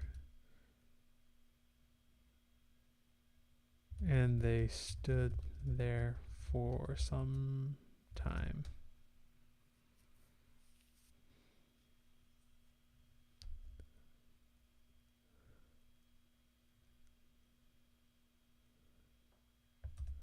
Letting the sea air wash over them.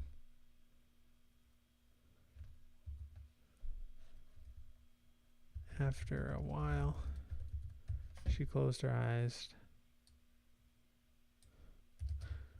If they were going to set this right, she had to be upfront about everything.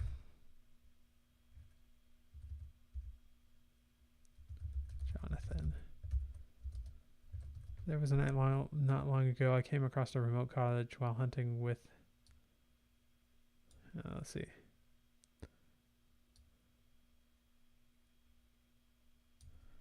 There was a moment when I was hunting with the werewolves. I came across a cottage. A family was inside, warm blood pumping just on the other side of the door. Her voice hitched at the memory of the excruciating temptation it had sparked deep within her primal undead instincts. What happened? Jonathan asked gently. I almost lost control, she whispered. For one heartbeat, I was ready to break down that door and feast. She opened her eyes beseechingly. So tell me how I'm still a good person, Jonathan. He clasped both her hands in his. You stopped yourself. When it mattered most, your true nature went out. His blue eyes were earnest. We all have demons inside us, Mina. Yours may be more literal and perhaps harder than any that I face. That I or the rest of us face. But that only makes your strength more remarkable. Blinked through stinging. Blinked. Her eyes stinging. Clinging to his words, she had needed to hear them so badly. Jonathan went on, I cannot fathom the burdens you bear. This existence has been forced upon you, but you have not let it twist you, and that is no small feat. He squeezed her hands tightly. You, Mina Harker, are still a good person. Overcome by gratitude, Mina embraced him, laying her head on his steady shoulder as his arms encircled her. For this brief span of heartbeats, the world felt right again. Until a chilling voice spoke from the shadows behind them. Well, isn't this precious? The pretty monster and her plaything. Mina whirled, shock punching through her gut. A tall, rail-thin man stood watching them with a grotesque grin.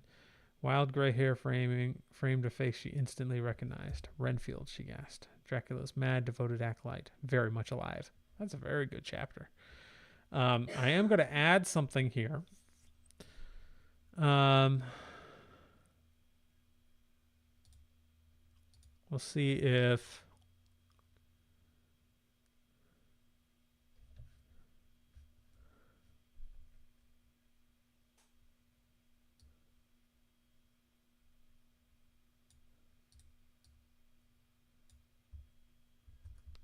Well, I'll just go in Claude here and say, here is another chapter I've written.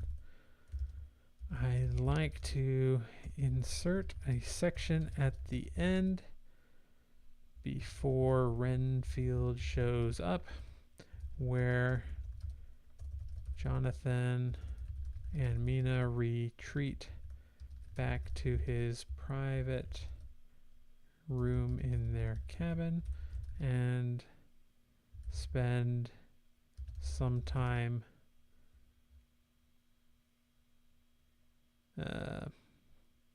so we'll just say sleeping peacefully together.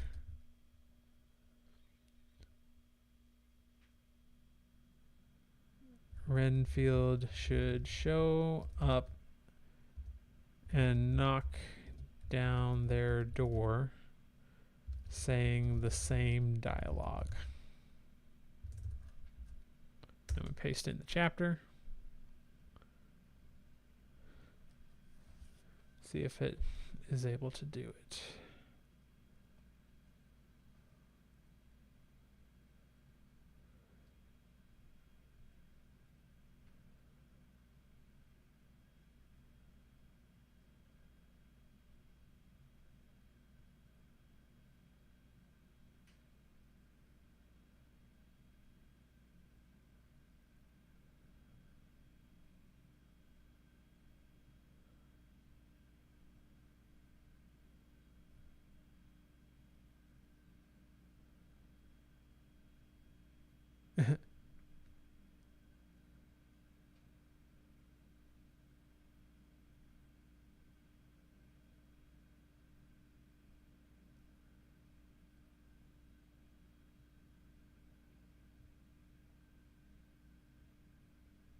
Yeah, it needs editing.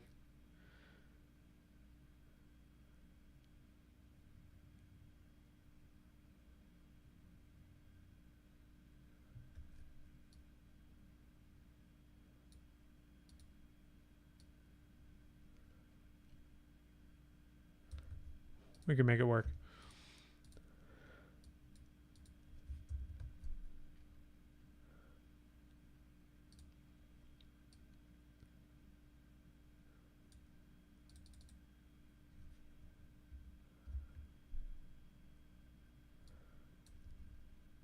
Let's say, change this line so that Mina kisses him, and he kisses her back.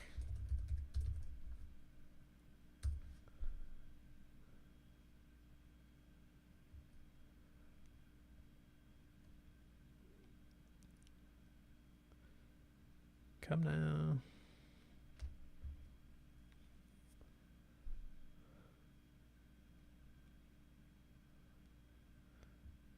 Well, this is good. Claude is writing a kissing scene.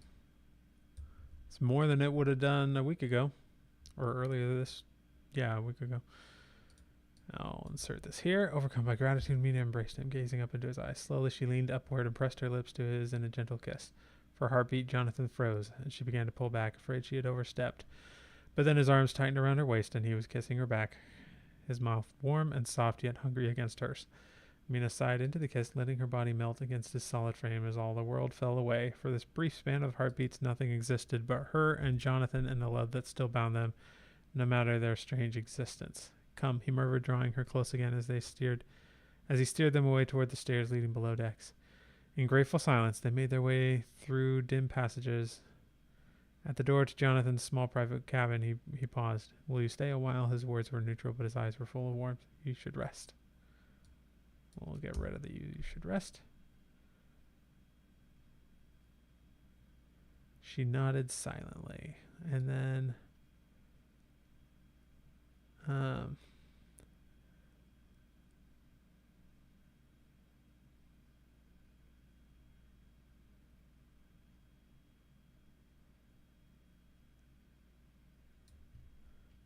this here we can remove. Just say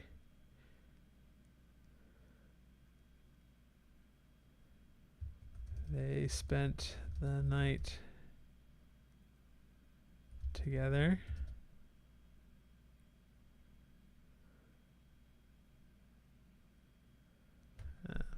Let's just say the next few hours together.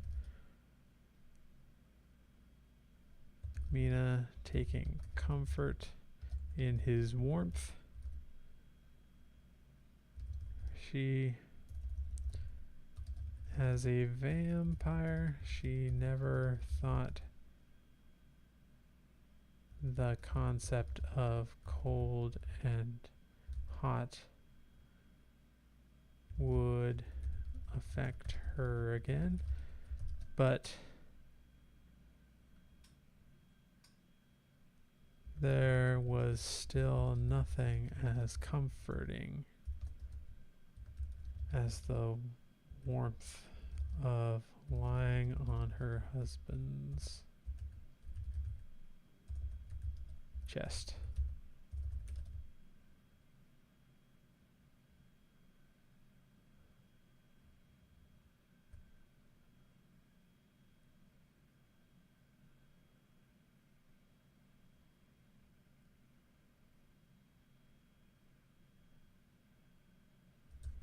They lay that way for what seemed like hours, and everything was just perfect.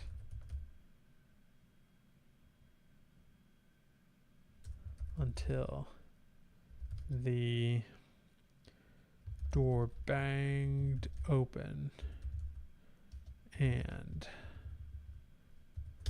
a chilling voice spoke from the shadows beyond. Well, isn't this precious? The pretty monster and her plaything.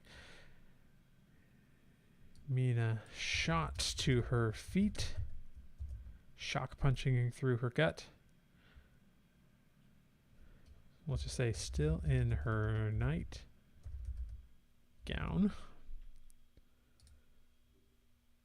Shock punching through her gut. A tall, rail-thin man stood watching them with a grotesque grin. Wild gray hair framed a face she instantly recognized. Renfield, she gasped.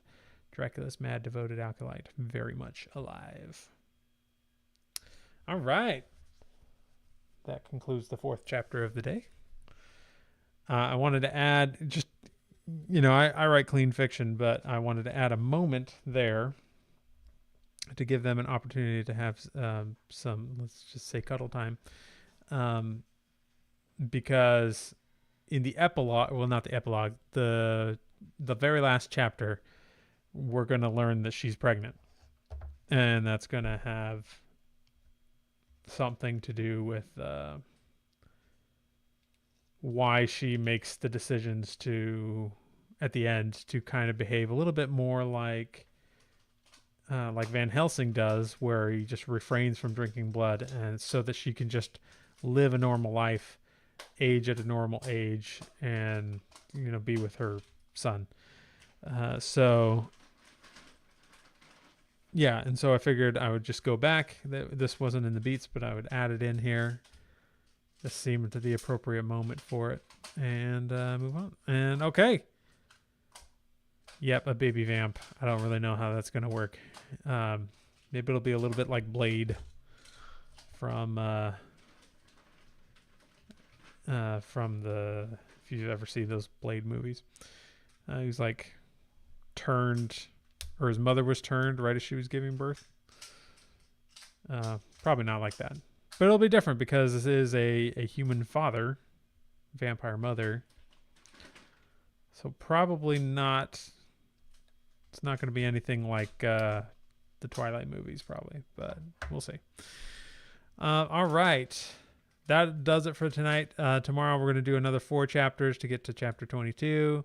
Then the next day we'll do another 4 chapters to get to chapter 26. And then we'll do the last 3 after that. Oh, all right. Sorry I went a little late. I did start late, so I think we still got through this in about 2 hours' time.